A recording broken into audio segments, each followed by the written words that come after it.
Hello everyone, I am Shikha and you are watching your YouTube channel Full Solution. Happy new year to everyone 2025 will be good for you and आपको good करना है इसको successful year बनाना है आपको।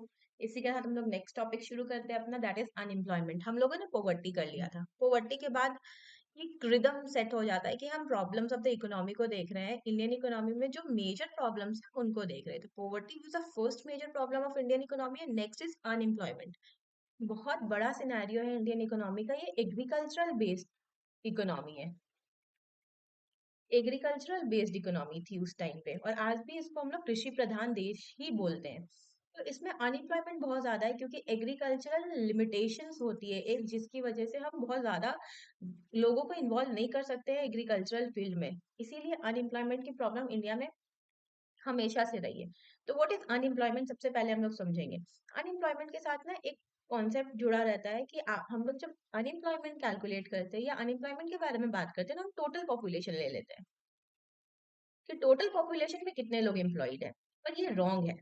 Total population को unemployment के calculation में government भी नहीं लेती, और हमें भी नहीं समझना चाहिए कि जो गवर्नमेंट का डेटा आ रहा है 5%, 10%, 15%, ये टोटल पॉपुलेशन से निकाला हुआ है। So let us see what is unemployment is. तो पहला इसमें लिखा हुआ है, कुछ फीचर्स लिखे हुए अनएम्प्लॉयमेंट के। Person willing to do job, उन पर्सन को ही हम अनएम्प्लॉयड बोलेंगे जो पर्सन काम करना चाहता है। फॉर एग्जाम्पल कुछ पीपल है जो काम करना ही नहीं चाहते, तो उनको हम अनएम्प्लॉयमेंट के कैटेगरी में लेकर नहीं आएंगे। जिन्होंने कभी जॉब के को सर्च ही नहीं किया है वो अनएम्प्लॉयमेंट के कैटेगरी में नहीं आएंगे। तो person should have desire to work, सबसे पहला। Next is working age of 15 to 59। हमारे कंट्री में 15 से लेकर के 59 एज ग्रुप को वर्किंग एज माना गया, और इसके अंदर जो लोग आते हैं सिर्फ वो ही एम्प्लॉय हो सकते हैं, और अगर उनको काम नहीं मिल रहा तो वो ही अनएम्प्लॉयड कहला सकते हैं। 15 के नीचे के लोग एंड 59 के ऊपर के लोग अगर काम कर भी रहे हैं तो उनको हम एम्प्लॉयमेंट के कैटेगरी में काउंट नहीं करते हैं। Next is not getting work, मतलब आपने सर्च किया है फॉर द वर्क, आपने सीवीज बनाए हैं, आपने कंपनीज में सर्च किया है, आपने मैन्युफैक्चरिंग सेक्टर में जाके काम करने की कोशिश की, आपने बिजनेस स्टार्ट करने की कोशिश की है, पर आपका काम नहीं हो रहा है, आपको सैलरी नहीं आ रहा है, प्रॉफिट नहीं आ रहा है, दैट इज ऑल्सो अनएम्प्लॉयमेंट, कि आप काम नहीं मिल रहा है आपको। तीन चीजें होती है कि एक तो पर्सन को काम करना होना चाहिए कि पर्सन चाहे वो काम करे, दूसरा वो एज ब्रैकेट में होना चाहिए 15 to 59, और उसको वर्क न मिले तो ही वो अनएम्प्लॉयमेंट कहलाता है। Now next slide. ओके, इस चीज को मैंने डिटेल में समझाने की कोशिश की है कि हम लोग कैसे कैलकुलेट करते हैं अनएम्प्लॉयमेंट को, या लेबर फोर्स पार्टिसिपेशन रेट क्या होता है। लेबर फोर्स जो लोग हैं जो काम कर रहे हैं, उनका पार्टिसिपेशन रेट कैसे कैलकुलेट किया जाता है। अगर जब भी गवर्नमेंट डेटा प्रेजेंट करती है, बजट प्रेजेंट करती है, तो गवर्नमेंट बताती है कि इतना लेबर फोर्स पार्टिसिपेशन रहा, लेबर फोर्स पार्टिसिपेशन इतना रहा। तो ये होता क्या है लेबर फोर्स पार्टिसिपेशन रेट? तो rate, rate that means percentage को रिलेट कर पाएंगे आप।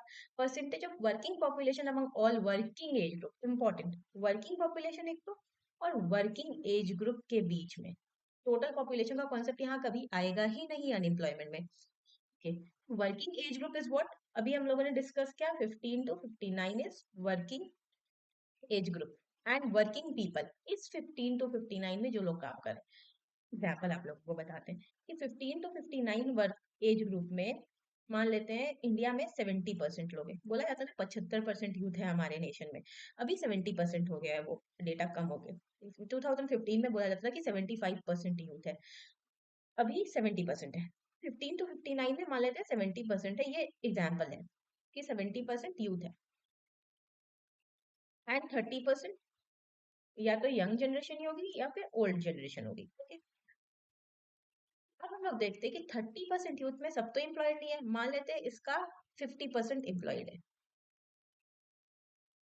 ठीक है, अगर 70% में 50% एम्प्लॉयमेंट है लोगों के पास, मतलब 35% लोगों के पास एम्प्लॉयमेंट है, और 35% लोग अनएम्प्लॉयड है। अब ये 35% एंड ये 30%, that will become 65% of nation. अगर हम लोग टोटल पॉपुलेशन में काउंट करें तो ये लोग अनएम्प्लॉयड हो जाएंगे। तो ये डेटा गलत है ना। ये 65% लोग का डेटा गलत है ना। एक तो आप लोगों ने 1 से लेकर के पूरा 15 एज के बच्चों को ऐड कर लिया है इसमें, एंड 59 से लेकर के जितने भी साल तक कोई रहता है लाइफ में, उनको ऐड कर लिया हमने एम्प्लॉयमेंट। तो ये डेटा रॉन्ग हो जाता है। इसीलिए हमेशा बोला जाता है कि वर्किंग एज ग्रुप से ही अनएम्प्लॉयमेंट का डेटा कैलकुलेट किया जाता है। ओके, आई होप क्लियर हुआ होगा आप लोगों को ये एग्जाम्पल। ओके, अभी मैंने एक पिरामिड बनाया है, उसके थ्रू समझाने की कोशिश की है कि हम लोग क्या करने वाले हैं, कैसे लेबर फोर्स पार्टिसिपेशन रेट का कैलकुलेशन होगा। लेट अस सी। 3 पिरामिड हम लोगों ने बनाया है। एक तो ये 0 से 15 वाले लोग हैं, और ये 60 प्लस वाले लोग हैं, और ये 15 से 59 का एज ब्रैकेट है। ये दो ग्रुप 60 प्लस वाले एंड 0 टू 15, ये डिपेंडेंट पीपल कहलाते हैं। इकोनॉमी के भाषा में हम लोग, language of economy, we call these people as dependent people, क्योंकि ये हमारे पे डिपेंडेंट है, एज ग्रुप पे डिपेंडेंट है, for their livelihood, for their living, for their survival. And 15 to 59 age group के पीपल को हम लोग बोलते हैं इंडिपेंडेंट पीपल और वर्किंग एज पीपल। इंपॉर्टेंट। तो इन तीनों को ही मिला के, तीनों कैटेगरीज को मिला के टोटल पॉपुलेशन कैलकुलेट की जाती है किसी भी नेशन की। और first and third category is dependent people and second category is independent people. जब हम लोग अनएम्प्लॉयमेंट कैलकुलेट करते हैं तो हम सिर्फ सेकंड ब्रैकेट के लोगों को लेते हैं। I hope it is clear to you. Now moving on to next slide. Very important, हमने बेसिक पढ़ाया है इसमें कि अनएम्प्लॉयमेंट का रीजन क्या है इंडिया में। अभी हम लोग बेसिक पढ़ेंगे इस स्लाइड में। हम लोग नेक्स्ट स्लाइड में, जब नेक्स्ट वीडियो आएगा अनएम्प्लॉयमेंट का, तो हम लोग थोड़ा एडवांस पढ़ेंगे कि अनएम्प्लॉयमेंट में और क्या क्या प्रॉब्लम्स है। Now moving to the reason for unemployment in India. क्यों इंडिया में अनएम्प्लॉयमेंट है इतना? इंडिया इतना बड़ा नेशन है। अगर हम लोग एरिया वाइज जाए तो इंडिया 7th है, पॉपुलेशन वाइज जाए तो अभी तो फर्स्ट हो गया है। पहले हम लोग सेकंड पढ़ते थे, लेकिन अभी पॉपुलेशन के वाइज जाए तो फर्स्ट है, एरिया वाइज जाए तो 7th नेशन है। रिसोर्सेज भी इंडिया में बहुत है। इंडिया में क्लाइमेट वेराइटीज हैं, लाइक पहाड़ भी है, प्लेन्स भी है, नदी भी है, एवरीथिंग। तो इतने कुछ इंडिया के पास होने के बाद भी अनएम्प्लॉयमेंट इतनी ज्यादा क्यों है इंडिया में? तो first reason is high population. Of course we are first in population, that is why it is very, वहाँ यहाँ पे बहुत हाई पॉपुलेशन है, जिसकी वजह से हम सबको सब्स्यूम नहीं कर पाते हैं अपने एम्प्लॉयमेंट के बाजार में। मतलब जहाँ पे जॉब मार्केट है वहां हम सबको नहीं ला पाते हैं क्योंकि हाई पॉपुलेशन है। नेक्स्ट इज सेकेंडरी सेक्टर का लो डेवलपमेंट। वर्ल्ड बैंक में बोला गया था एक बार कि जिस कंट्री के पास मैन्युफैक्चरिंग सेक्टर डेवलप्ड है, वो सेक्टर में, वो कंट्री में अनएम्प्लॉयमेंट बहुत कम होती है, बहुत रेयर होती है, क्योंकि मैन्युफैक्चरिंग सेक्टर के पास कैपेसिटी है सारे वर्कर्स को ले लेने की, सारे वर्कर्स को जॉब देने की। बट हमारे कंट्री में मैन्युफैक्चरिंग सेक्टर का कंट्रीब्यूशन 20% ऑफ जीडीपी ही है in our nation. Previous lectures में ये मैंने अच्छे से बताया, अगर आपको रेफर करना है तो आप प्रीवियस लेक्चर को देख सकते हैं। Next is traditional agriculture. Of course हम ट्रेडिशनल एग्रीकल्चर को फॉलो करते हैं, हम अभी भी मशीन्स नहीं, no machines, no investment in the field. अब पंजाब हरियाणा की बात अलग है क्योंकि वो एग्रीकल्चरल रिच स्टेट्स है। बाकी सारे स्टेट्स में आज भी हम लोग 75% ऑफ द एग्रीकल्चर आज भी हमारा ट्रेडिशनल वे में होता है।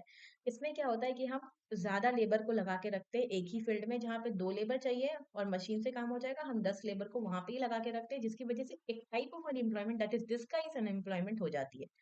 नेक्स्ट, लो लिटरेसी। क्योंकि लिटरेसी नहीं है हमारे पास, तो हम अवेयर नहीं हो पाते, एजुकेट नहीं हो पाते कि हमें जॉब करनी है। लो स्किल्स, वोकेशनल ट्रेनिंग्स नहीं है यहाँ पे, रेडी टू जॉब पीपल नहीं है यहाँ पे, ये सब की कमी है।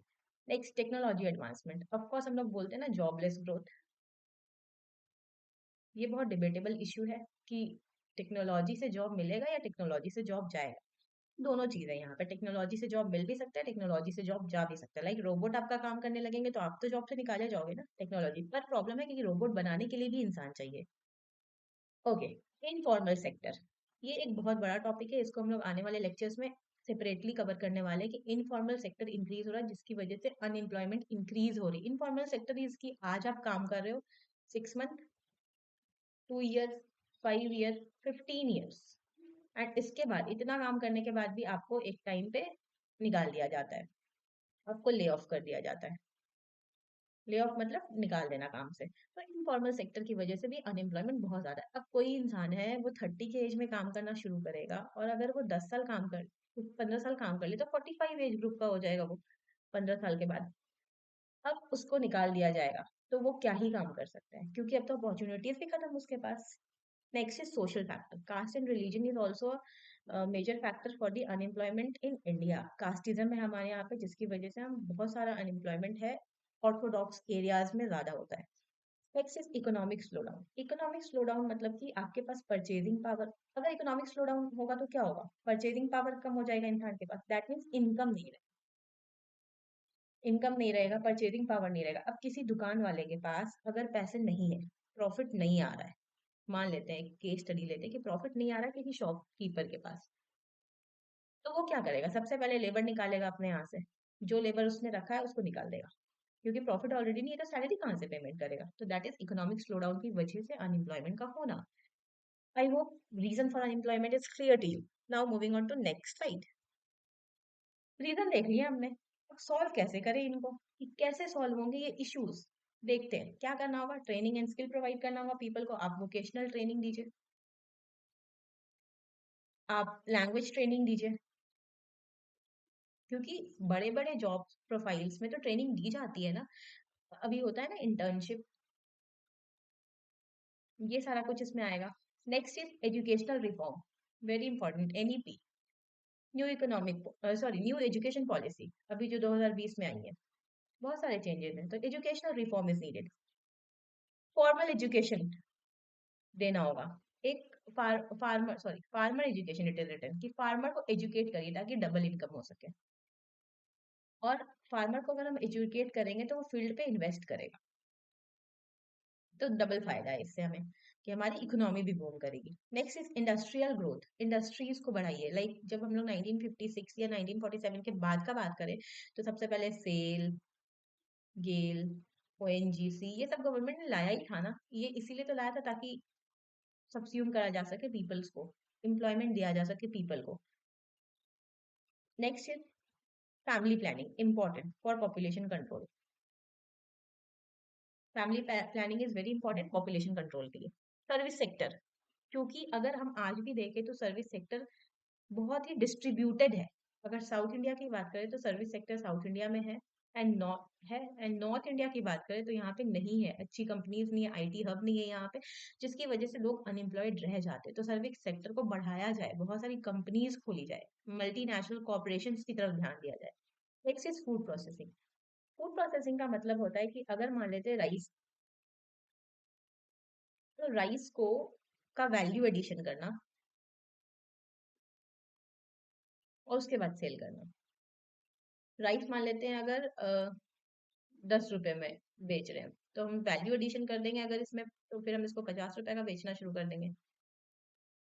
40 रुपीज वैल्यू एडिशन कर दिया हमने, तो हमें को फूड प्रोसेसिंग की तरफ जाने की जरूरत है। Next is innovation. ऑफकोर्स जैसे मैंने अभी इनिशियली बताया था कि टेक्नोलॉजी का एडवांटेज लेने के लिए हमको इनोवेशन करना होगा, नहीं तो रोबोट आएगा और आपको हटा देगा, तो इससे अच्छा रोबोट आप बनाइए।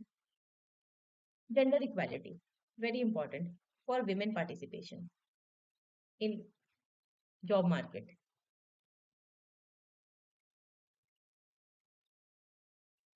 Not only women, transgenders also,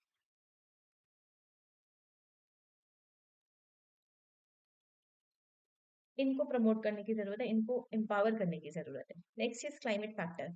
disaster आता है, फ्लड आता है, पूरा का पूरा एग्रीकल्चर खत्म हो जाता है, पूरे के पूरे फील्ड बर्बाद हो जाते हैं, जिसकी वजह से लोगों के पास फिर काम करने का कुछ नहीं रहता है। तो क्लाइमेट फैक्टर भी है, हमको इसको ठीक करना होगा। रिन्यूएबल एनर्जी यूज करना होगा। Next physical and monetary policy, इसके लिए डिटेल वीडियोस बीएसटी के क्लासेस में आएंगे।